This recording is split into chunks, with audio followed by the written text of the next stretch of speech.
Hi, I'm Julie Goodwin and I'm going to show you the easiest ever baked sweet treat. It's a lemon and coconut slice. So first of all, we're going to melt some butter.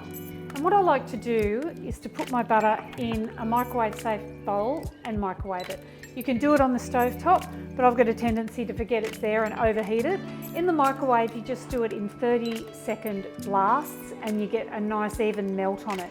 What I've got here is just your regular slice pan, so about 20 by 30 centimetres, and I'm going to simply line it by brushing it with some butter. You could also use spray oil, does the same thing. So basically what I want to do is stick the paper so it stays snugly in the pan. I take special care to do the ends here because there won't be any paper on those ends.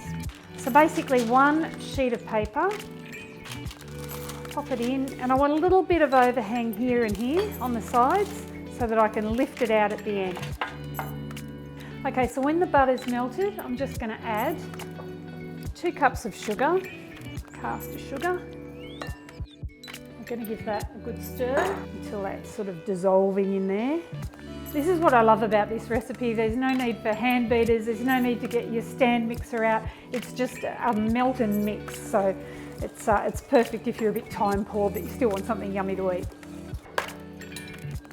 So I'm just cracking the eggs into a little dish before I add them to the mixture, because there's nothing worse if you happen to have an egg amongst your dozen that's gone off or isn't quite right and you ruin all those beautiful ingredients. So it's a safety thing.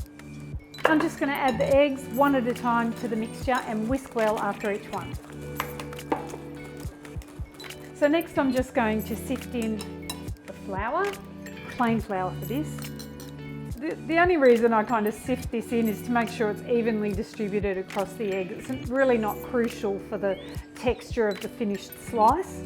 It doesn't need to be aerated or anything like that. I just want to make sure it's evenly spread there so I don't have to stir it too much. Now I'm going to put in some moist coconut flakes. So I'm sure you've heard of desiccated coconut and shredded coconut. This is in the same part of the supermarket. It'll be sitting right next to them. But they're sort of more hydrated and they're sweeter. They're a really lovely texture. So they're not quite as dry, not quite as chewy as the desiccated or the shredded coconut. And for this slice, they're absolutely far and away my preference. And now I'm just going to zest a couple of lemons straight into this mixture. To zest a lemon, I like to start at one end and work my way up to the other end and then turn the lemon slightly and go all the way around. And what that means is I'm getting as much zest as I can without re-zesting over the same spot and getting the white pith in there, which is quite bitter and it's not really what you want to eat. So I go up. So I've sort of made a stripe. Turn it slightly and keep going like that all the way around the lemon. This is what I would call a fine zester. Microplane is a common brand for this, but it's just really little. So these are good for zest, they're good for Parmesan cheese if you're having that over your spaghetti, and it does a beautiful job of making a lovely fine zest. So in a lemon, the zest is where you find that really fragrant oil that makes cakes and everything beautiful, and the juice inside is where you get that little bit of acid. So you can see that's been quite efficiently zested, that lemon. So now I'm going to juice the lemons as well. I just need about 1/4 cup of that juice.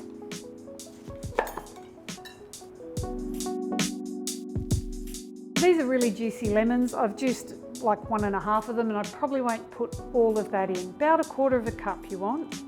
Oh yeah, that's about right. And now I'm just going to use a spatula to really gently fold all this together. It's important once the flour goes into a mixture that you don't kind of beat it too hard because it can go a little bit tough. It works the gluten. So I'm just going to mix that together. Make sure it's all evenly mixed.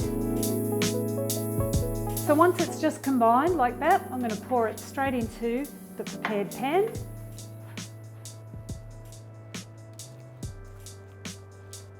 It smells amazing, already really lemony. So that just goes into a 180-degree oven for around 40 minutes. So there it is, it's cooked and cooled. This is sort of the colour you're looking for, just that beautiful light golden. You can sort of tell it's cooked because it doesn't have a jiggle anymore when you touch it in the oven, and you can sort of see that the edges are lovely, sort of crispy cookie looking. So what I'm going to do is, because these are the edges with no baking paper, I'll just really gently release that to make sure that's not stuck, with a little bit of a spatula down the side. And I'm just going to use that paper to lift it out. Just going to sift a bit of icing sugar over the top, just kind of evens it out and makes it look really pretty. So I'm just going to cut it into 12 even pieces. That's a pretty generous serve. You can cut it smaller if you want.